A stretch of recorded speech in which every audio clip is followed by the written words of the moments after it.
그리고 이제 세 번째로 이제 공실 발생 시 대응하는 일련의 이제 활동들이 있습니다. 특히나 이제 가장 이 부분이 조금 이렇게 가장 관심을 가지는 부분이라고, 관심도 가지면서 의문이 드는 부분이라고 저는 생각을 하는데요.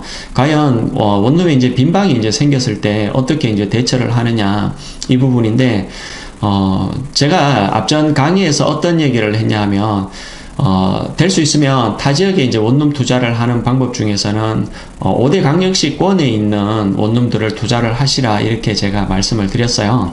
근데 그 이유가 뭐냐 하면, 강력시권 같은 경우에는 원룸 이런 빈방이 나왔을 때 임대 시스템이 너무 잘 돼 있다는 거죠. 예를 들어서 대전 같은 경우에 대전 공실클럽이라는 사이트가 있고요. 울산 마찬가지 공실클럽이 있고요. 원룸 빈방들의 정보를 오픈해주는 그런 사이트들이 있습니다. 그 업체죠. 예를 들어서 해피빌에 제가 주인이라고 가정을 하겠습니다. 이제 해피빌에 203호에 원룸이 예를 들어서 이제 세입자가 이제 세가 다 되어서 이제 나갔다고 이제 가정을 하자고요. 그러면 거기에 이제 여러 가지 이제 뭐 보증금이라든지 이런 관리비 부분을 이제 정산을 하겠죠. 그렇게 이제 정산이 되면 그쪽에서 이제 먼저 해야 될 게 이제 청소를 이제 해야 되겠죠. 그러면 청소 업체에다가 내부 청소를 이렇게 의뢰를 하는 경우가 있죠. 그렇게 하면 예를 들어서 뭐 청소 한번 하는데 5만 원 이런 식으로 해서 청소를 합니다. 그리고 벽지 같은 경우에는 벽지 부분도 상당히 문의를 많이 주시던데요. 벽지의 단가는 이렇게 보시면 됩니다.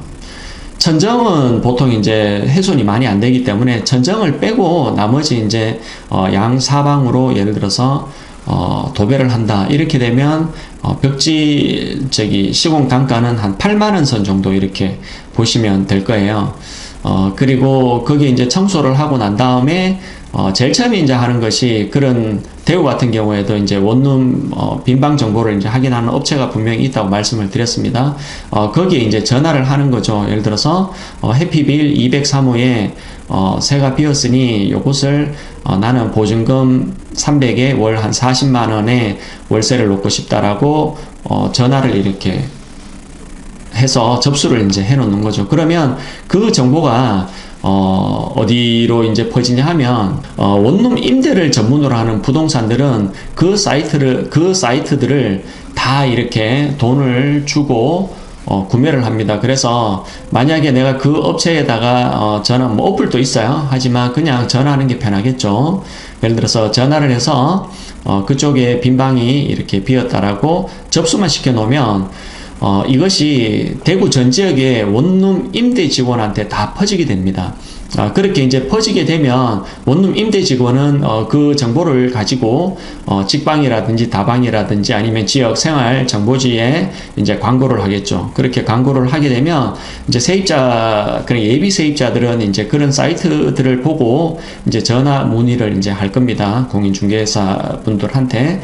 그래서 이제 현장에서 만나가지고 이제 그 방이 이제 마음에 들면 세입자, 예비 세입자 같은 경우에는 이제 계약을 하자, 이렇게 되는 거죠. 그러면 중개인은 집주인한테 전화 갈 겁니다.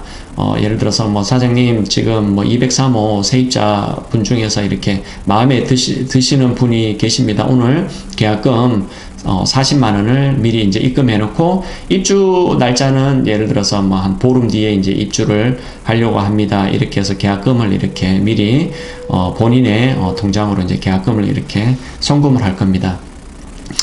이렇게 큰 대도시 같은 경우에는 그런 원룸에 관련된 임대 시스템이 이렇게 잘 돼 있어요. 그래서 굳이 내가 어떤 지역에 뭐 부동산에 가가지고 거기에 이제 월세를 좀 놔달라고 의뢰할 필요도 없고, 매번 이렇게 의뢰자 분들께서 이제 그런 부분에 대해서 궁금해 하십니다.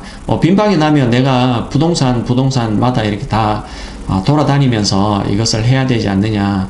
요즘은 그런 시스템이 아니라고 제가 말씀을 드리겠습니다. 전화 한 통이면 임대 시스템에 대해서 그냥 이렇게 정리가 되는 부분들이 많습니다. 그래서 내가 예를 들어 가지고 이제 월세가 예를 들어서 40만 원을 받고 싶은데 세가 좀 잘 안 놓인다. 그러면 방법은 세를 낮추는 방법밖에는 없어요. 예를 들어서 임대 시즌도 보면 임대가 잘 되는 시즌이 있고요. 임대가 잘 되지 않는 시즌이 있습니다. 예를 들어서 뭐 7월달, 8월달, 뭐 이런 6월달 이런 경우에는 세가 잘 놓이지 않는 시즌이에요. 그때는 차라리 월세를 뭐 한 1, 2만 원 정도 아니면 2, 3만 원 정도 싸게 해서 세를 놓고요. 예를 들어서 뭐 12월, 1월, 2월, 3월, 4월, 5월 뭐 이런 거 같은 경우에는 또 세가 또 잘 놓이는 또 시즌이거든요. 그래서 그런 시즌에는 정상적으로 월세를 이렇게 받아 내는 이런 시스템으로 원룸을 관리하면 되겠다 이렇게 말씀드리고요. 사족을 달자면 예를 들어서 이제 지방에 이제 원룸을 갖고 계시는 분들도 계실 거예요. 근데 그분들이 원룸을 빈방들이 났을 때 이것을 어떻게 이제 대처하느냐. 대부분 사람들이 그 인근 부동산에 가셔가지고, 몇 군데만 가셔가지고, 이 부분에 대해서, 세를 좀 놔두려고 이렇게 얘기를 하는데, 그리고 이제 저한테 이렇게 문의를 주십니다. 세가 잘 안 놓여요. 이거 어떻게 했으면 좋겠습니까? 어떻게 했으면 좋겠습니까? 라고 저한테 의뢰를 해주시는 분들도 계십니다. 그분들한테 제가 이제 한 가지 솔루션을 드리자면, 그분들한테 제가 이렇게 얘기를 합니다. 지금 그 지역에 광고를 내고 있는 분들에게 직접적으로 일괄적으로 이렇게 문자를 보내시라고 얘기를 하는데, 예를 들어서 직방이라든지 아니면 다방이라든지 아니면 생활정보라든지 생활정보지라든지 아니면 네이버에 원룸 임대에 관련된 또 이렇게 광고들이 많이 이렇게 올라와 있을 거예요. 그러면 그 지역에 광고를 하는 부동산 중개인들 전화번호를 일괄적으로 다 이렇게 메모를 하세요. 메모를 해 놓으시고 내가 예를 들어서 뭐 해피빌 203호다 그러면 해피빌 203호 주소 이렇게 넣어 주시고요. 여기에 보증금 얼마에 월세 얼마 있으니 요것을 이제 세를 이제 놔두려고 이제 부탁하는 문자 메시지를 일괄적으로 다 뿌려버리는 거죠.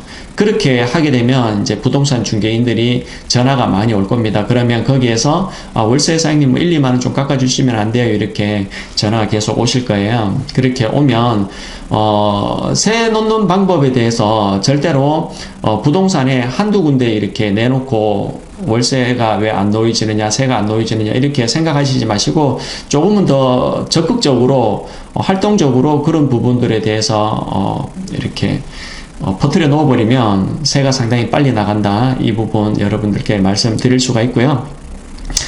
세입자 그리고 네 번째로 세입자 세대의 계약에 관련된 활동들이 있습니다. 예를 들어 가지고 이제 계약이 이제 되잖아요. 계약이 되면 이제 임대차 이제 계약서를 적어야 되겠죠. 임대차 계약서는 전세 계약서하고 월세 계약서 이렇게 두 가지 패턴으로 이렇게 나뉘는데요.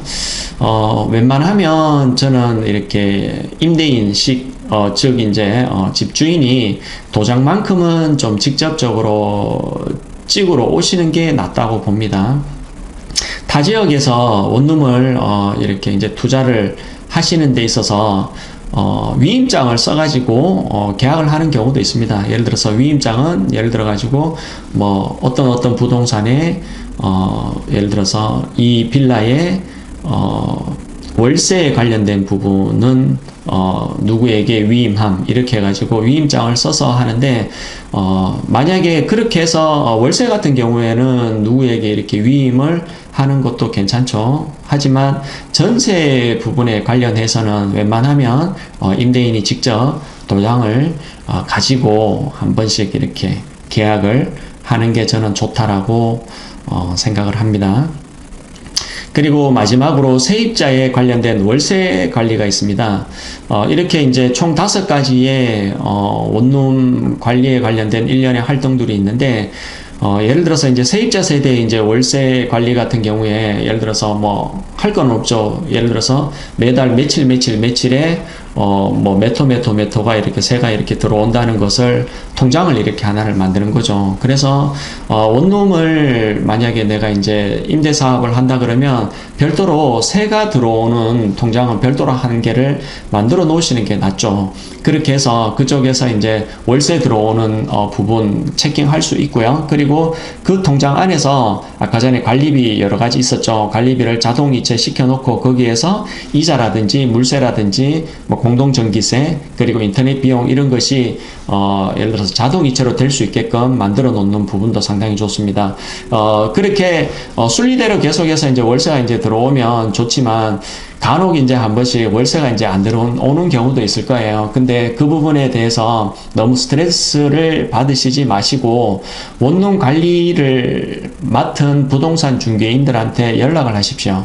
그래서 예를 들어서 203호 세입자가 월세가 안 들어온 지가 벌써 며칠이 지났는데 이거 어떻게 해야 되냐 하면 원룸 이제 관리하는 직원들이 그 세입자들하고 이제 통화를 해서 상당히 이렇게 부드럽게 그 부분에 대해서 이렇게 처리를 해 줄 겁니다.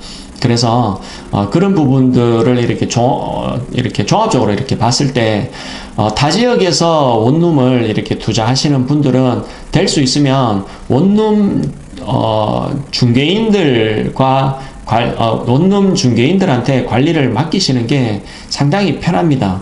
그렇게 하게 되면 한 달에 예를 들어서 아까 전에 청소비 포함해가지고 한 20에서 한 25만원 정도 이렇게 든다고 얘기를 했는데요.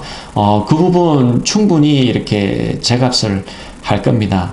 그래서 원룸 관리를 하는 데 있어 가지고 오늘 여러분들께 이제 말씀을 한번 나눠 봤는데요.